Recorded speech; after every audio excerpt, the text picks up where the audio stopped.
the P-51C Mustang by request.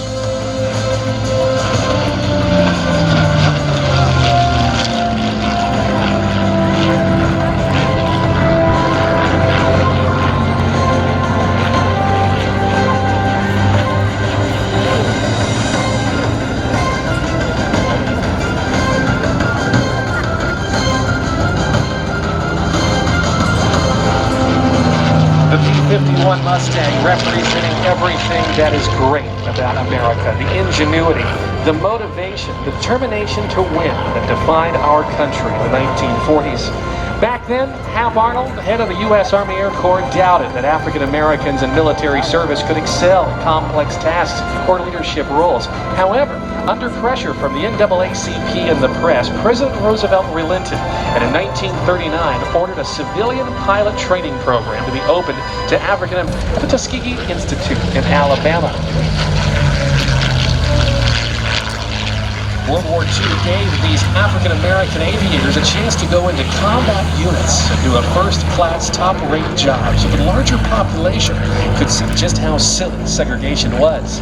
In April of 1943, the first full squadron of African-American pilots, the 99th Fighter Squadron, received orders to deploy to the Mediterranean. And nearly a year later, the 99th had joined 3 other all-black fighter squadrons, and together they comprised the 332nd Fighter Group, known to history as Tuskegee Airmen.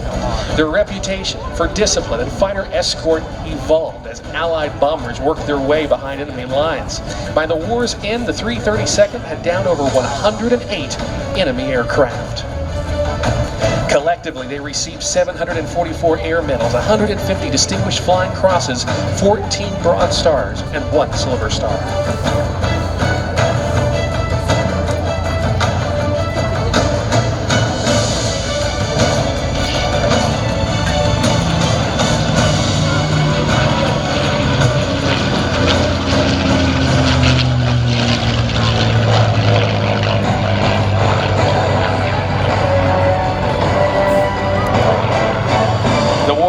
Of the Tuskegee Airmen would not be forgotten. This small but resolute group of African-American men, refined by hardship, danger, and adversity, had proved to be the fundamental injustice of a segregated military.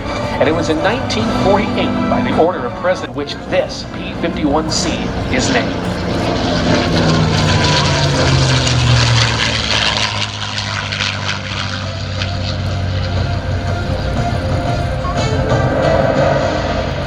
Nearly 1,000 African-American pilots received training at the Tuskegee Institute as part of this so-called experiment. More than 10,000 African-American maintenance personnel trained at Chinook Field in Rantoul, Illinois.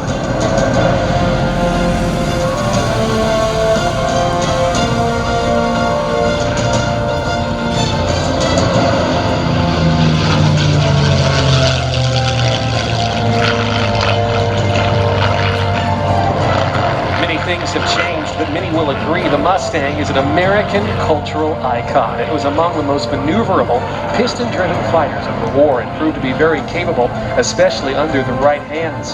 Of the nearly 15,000 P-51s that were built by the North American Aviation Company, today less than around 150 exist in airworthy condition.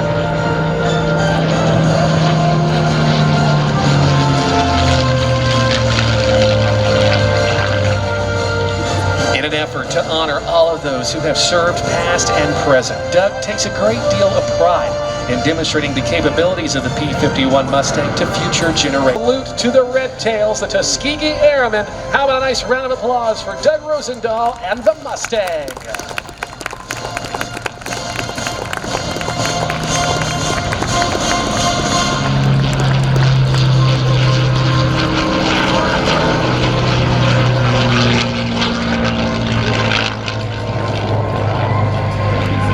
Today's aircraft, operated by the volunteer force of the Minnesota wing of the Commemorative Air Force, community-minded citizens.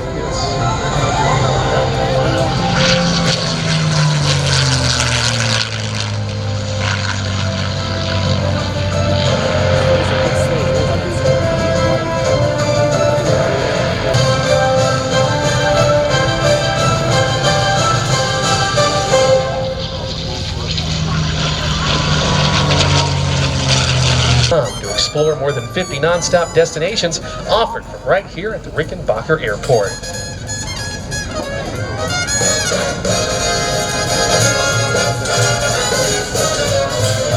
As the P-51 rolls out in front of us, you will see the design of this aircraft, including that air scoop underneath the aircraft. It's there that it cooled the radiator and the oil cooler. It was located separate from the engine, and if you took